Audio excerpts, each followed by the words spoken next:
Hello friends, my self Manju. स्वागत है आपका जेआरएफ अड्डा चैनल पर। मैं हूं आपकी educator for CSI net chemical science और जेआरएफ अड्डा आपके लिए लेकर आया है सीएसआई नेट केमिकल साइंस का कंप्लीट कोर्स।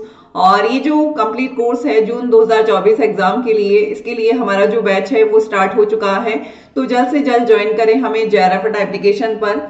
और आज हम डिस्कस करने वाले हैं जो पेटेंट ऑफिसर का पेपर कंडक्ट हुआ था मेंस एग्जाम, उसकी जो कट ऑफ है वो किस तरीके से रह सकती है और इससे पिछले बार जो पेपर कंडक्ट हुआ था उसमें किस तरीके से कट ऑफ रही थी, इसका आज हम डिस्कस करने वाले हैं। तो देखिए, आपका जो CRGPDTM जो डिपार्टमेंट है उसमें पेटेंट ऑफिसर के लिए जो आपका एग्जाम कंडक्ट हुआ था मेंस का, इसमें आपके पेपर के 2 पेपर्स आपके थे। फर्स्ट पेपर जो था वो आपका ऑब्जेक्टिव बेसिस पर था और पेपर सेकंड जो था वो डिस्क्रिप्टिव था और ये टोटली किस पर था, सब्जेक्ट पर के बेस पर था। पेपर फर्स्ट आपका 100 मार्क्स का था और पेपर सेकंड आपका 300 मार्क्स का था। 300 मार्क्स का था।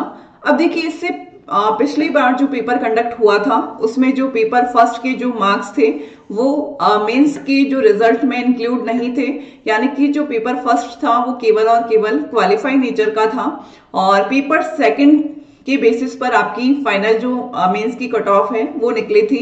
लेकिन इस बार जो है आपका जो पेपर फर्स्ट और पेपर सेकंड, इन दोनों को मिलाकर आपकी फाइनल कट ऑफ जारी होगी। और ये जो फाइनल कट ऑफ है, ऐसा नहीं है कि इसमें बहुत ज्यादा आपको वेरिएशन देखने को मिलेगा।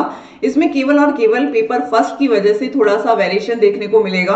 और चाहे वो स्टूडेंट किसी भी ब्रांच का हो, चाहे वो स्टूडेंट किसी भी ब्रांच का हो, जो मेंस की जो फाइनल कट ऑफ रहने वाली है वो 30 to 40% मार्क्स रहने वाले हैं। यानी कि मान लीजिए आपका टोटल जो पेपर है वो 400 मार्क्स का है, तो इसके 30 से 40% जो मार्क्स होंगे वो सभी ब्रांचेस की कट ऑफ रहने वाली है। और स्पेसिफिक अगर हम बात करें केमिस्ट्री की जैसा कि हमने स्टूडेंट से बात की, तो इसमें जो क्वेश्चंस थे वो कॉन्सेप्ट के बेस पर थे। जो मेंस में जितने भी क्वेश्चंस थे और सारे ही टॉपिक से रिलेवेंट, ज्यादातर सभी टॉपिक से जितने भी यूनिट हैं उन सब से क्वेश्चंस थे। और क्वेश्चंस का जो लेवल है वो पिछले साल के कंपैरेटिवली थोड़ा सा टफ इसको हम मान सकते हैं। तो जो इसकी केमिस्ट्री की जो फाइनल कट ऑफ है, मेंस की जो कट ऑफ है वो आपकी 160 से 170 के अप्रॉक्स रह सकती है। और अगर हम बात करें फिजिक्स के स्टूडेंट से जैसे कांटेक्ट किया कि जो मार्क्स है उसकी जो फिजिक्स की जो कट ऑफ है वो आपकी 140 से 150 के अप्रॉक्स रह सकती है। और बायोटेक्नोलॉजी के जो स्टूडेंट हैं इनकी जो कट ऑफ है वो 120 से 130 के अप्रॉक्स रह सकती है। अब देखिए, मेंस का जो पेपर था आपका, जो पेपर सेकंड था वो टोटली डिस्क्रिप्टिव टाइप का आपका पेपर था।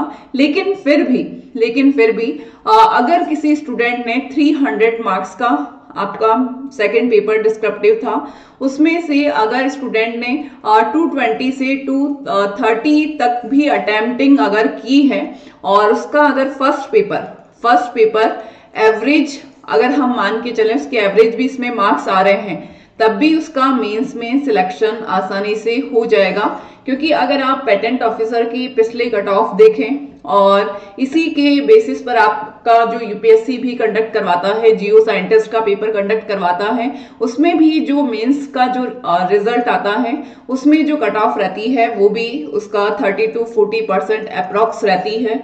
तो इसमें भी पूरे चांसेस है कि आपकी जो फाइनल कट ऑफ है वो आपकी यही रहने वाली है। और इसका जो रिजल्ट है वो फेब की लास्ट वीक या फिर मार्च के फर्स्ट वीक में आपको ऑफिशियल वेबसाइट पर देखने को मिलेगा।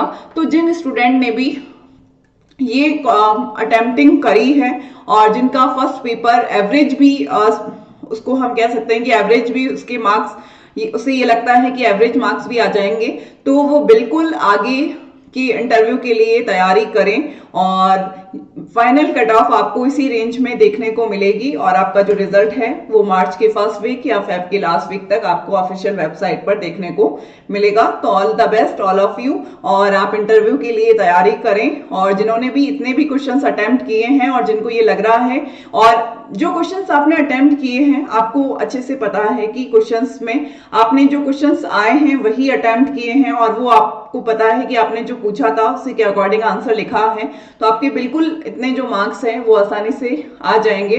तो आप बिल्कुल इंटरव्यू की तैयारी कर सकते हैं।